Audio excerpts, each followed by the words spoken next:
Selamat siang Pak, selamat siang teman-teman.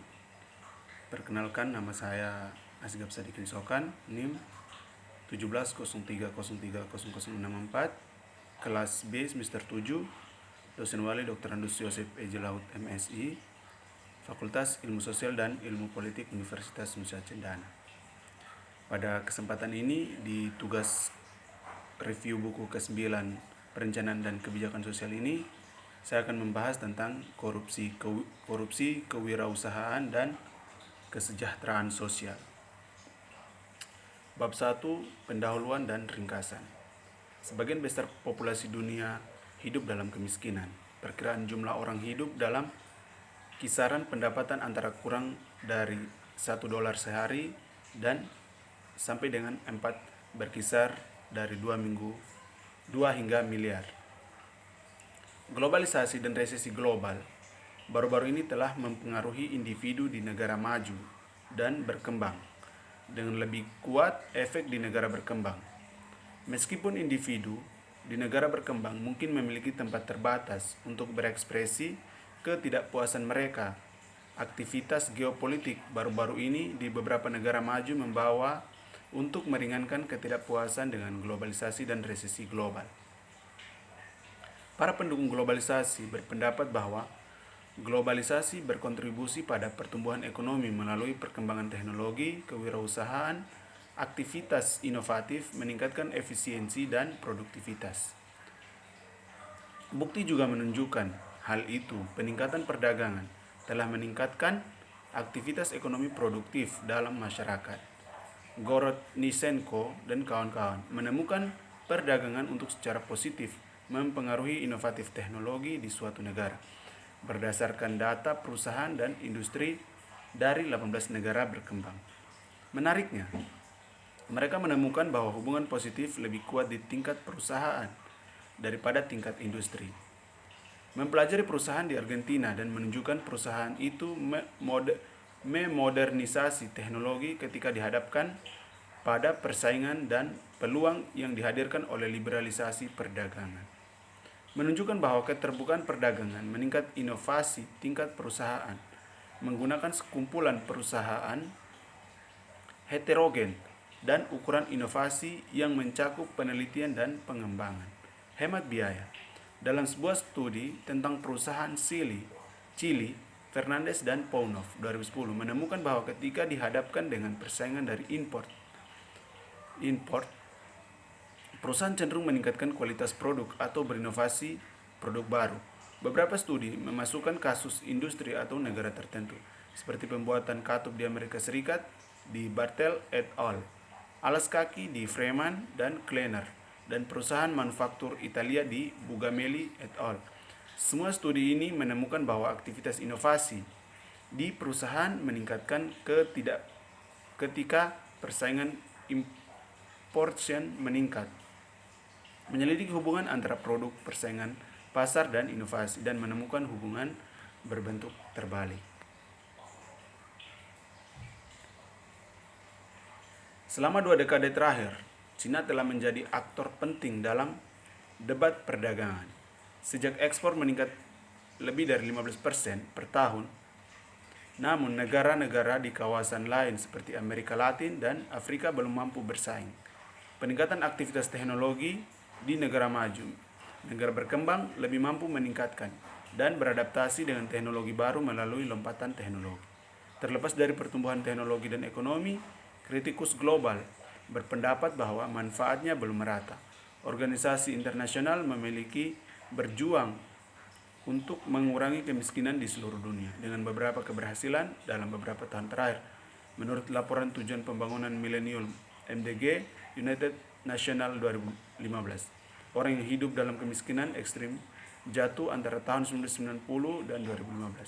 Pada tahun 2015, 836 juta orang hidup dalam kemiskinan ekstrim dibandingkan dengan 1,9 miliar orang pada tahun 1990-an.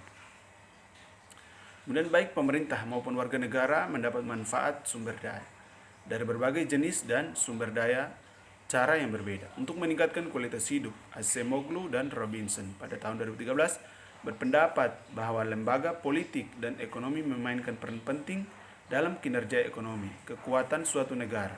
Pemerintah dapat membantu meningkatkan kualitas hidup dengan mendirikan lembaga pemikat yang menciptakan lingkungan bagi bisnis untuk berkembang, membangun infrastruktur, dan menyediakan layanan pendidikan dan perawatan kesehatan bagi masyarakat.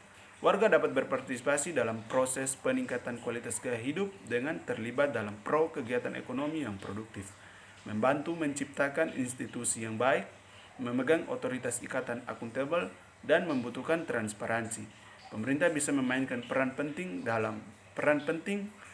dalam memitigasi lingkaran setan ini seperti yang disajikan dalam sejarah ekonomi. Kemudian kita masuk pada bab yang berikut, yaitu bab kedua, membahas tentang tantangan besar kesejahteraan sosial, yaitu satu, bangkitnya negara kesejahteraan. Negara kesejahteraan dikonseptualisasikan sebagai negara yang berkomitmen untuk memodifikasi permainan kekuatan sosial atau pasar untuk mencapai kesetaraan yang lebih besar. Lidbeck pada tahun 1988 mendefinisikan negara kesejahteraan sebagai memiliki berbagai jenis pro-public GRAM disubsidi oleh keuangan publik. Pemerintah dapat menciptakan bantuan sosial untuk GRAM dan asuransi untuk membantu mereka yang membutuhkan. Dan sebagian besar program ini menyediakan layanan terkait perawatan kesehatan, pengasuhan anak, pendidikan, jaminan sosial atau JAMSOS, dan layanan untuk orang tua. Perluasan program kesejahteraan terutama terjadi selama tahun 1960-an dan 1970-an di hampir semua negara industri. Tetapi program kesejahteraan tetap ada cenderung kecil dalam jumlah dan cakupan di banyak negara berkembang. Pembangunan negara kesejahteraan sosial dikaji melalui 3 lensa ilmiah utama, yaitu teori modernisasi, politik atau teori yang berpusat pada negara, dan teori sumber daya. Teori modernisasi berfokus pada pembangunan, sejak itu meningkatkan ketentuan negara kesejahteraan. Oleh Wilansky 1975 sampai tahun 2002, politik atau berpusat pada negara bagian. Dalam sejarah belakangan ini, banyak negara maju telah berpindah dari status kesejahteraan. Perbedaan antara ini adalah peran pemerintah. Pemerintah memainkan peran utama dalam negara kesejahteraan, sementara sektor swasta terlibat dalam masyarakat yang sejahtera. Terlepas dari siapa yang memberikan layanan, tujuan sistem kesejahteraan adalah untuk memberikan perlindungan sosial dan membantu mengurangi ketimpangan di masyarakat. Namun, pengeluaran untuk program perlindungan sosial bervariasi di setiap negara. Mencoba seperti yang dilaporkan oleh ILO 2014, negara-negara Eropa Barat membelanjakan 2,2% PDB untuk tunjangan anak dan keluarga, sedangkan negara-negara Afrika membelanjakan sekitar 0,2% dari PDB dan negara-negara Asia menghabiskan 1,5% dari PDB. Ketika pemerintah menghabiskan di sektor pendidikan, anggota masyarakat yang memiliki akses pendidikan yang terbatas cenderung untuk mendapatkan keuntungan dari layanan ini. Misalnya, Dafodi tahun 2003 menemukan bahwa di negara-negara Afrika sub-Sahara 12,8% untuk pengeluaran pendidikan dasar pergi ke jumlah terendah dan dari populasi. Namun hasilnya terbaik untuk yang sekunder dan tingkat tersier. Menurut penelitian, hanya 7,4% dan 5,2% dari pengeluaran tingkat sekunder dan tersier masing-masing pergi ke kuantitas terendah populasi, bertentangan dengan 38,7% dan 54,4% yang pergi ke keuntil terkaya. Kemudian masuk pada 2, yaitu hubungan antar pembangunan ekonomi dan ketimpangan pendapatan. Masalah ketimpangan ekonomi telah menjadi argumen sentral baik di kalangan kritikus maupun pendukung globalisasi dan telah menjadi topik utama di lokal dan arena politik nasional di seluruh dunia. Di negara-negara seperti Inggris Raya dan Amerika Serikat dan di seluruh Eropa, ketidaksetaraan pendapatan telah disalahkan globalisasi dan terkait dengan nasionalisme ekonomi dan bahkan gerakan populasi di beberapa negara. Di negara berkembang, masalah ketimpangan sudah berlangsung lama sejarah, tetapi telah mengambil wajah baru dengan globalisasi. Hubungan antara ketimpangan pendapatan dan pembangunan ekonomi telah diperdebatkan selama beberapa dekade. Kuznets 1959 menunjukkan bahwa hubungan berbentuk U ada antara perkembangan ekonomi dan ketidaksetaraan pendapatan. Kemudian yang ketiga, beberapa penyebab tambahan yang mendasari ketimpangan. Perbedaan antara hubungan antara ketimpangan pendapatan dan pembangunan masih belum diselesaikan. Pada saat yang sama, para peneliti mencoba untuk menunjukkan caranya. Struktur sosial dan institusi politik lainnya dapat mempengaruhi ketimpangan pendapatan tingkat dalam masyarakat. Misalnya, lembaga politik demokratis lebih cenderung melakukannya mengurangi ketidaksetaraan daripada kondisi otoriter atau masyarakat oligarki.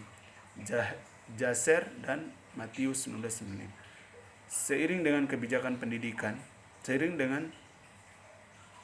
dengan perkembangan ekonomi, faktor makroekonomi lainnya seperti inflasi, kebijakan pendidikan, dan infrastruktur dapat membantu mengurangi ketimpangan masyarakat. Kemudian ada kepemilikan tanah dan kepemilikan aset. Di negara berkembang, tanah merupakan aset utama dan merupakan sarana investasi, akumulasi kekayaan, transfer kekayaan antar generasi, dan tentu saja pendapatan. Faktanya sekitar 70-80% penduduk pedesaan berkembang negara memiliki pertanian sebagai sumber pendapatan utama, sehingga pertumbuhan pertanian sektor dapat membantu mengurangi ketimpangan di negara-negara ini. Mungkin itu saja yang dapat saya sampaikan. Kurang dan lebihnya saya mohon maaf, semoga bermanfaat untuk kita semua. Terima kasih, selamat siang Pak.